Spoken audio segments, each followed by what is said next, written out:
have a blessed Wednesday today. So, punta tayo ng consulate.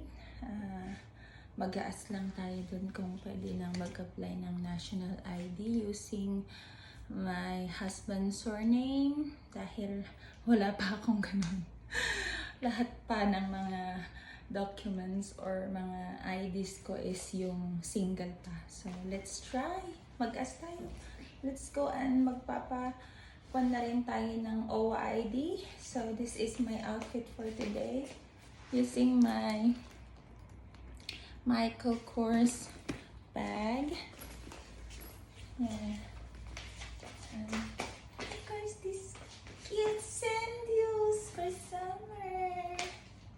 So, yun lang.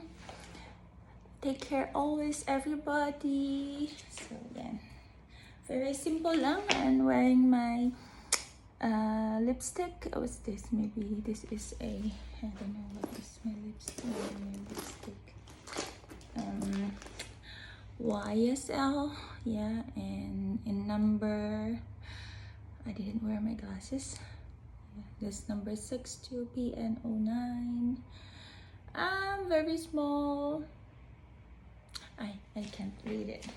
So that's the shade. So yan lang. And just simple earrings, fashion earrings, and my blushing. Then that's it. Bye!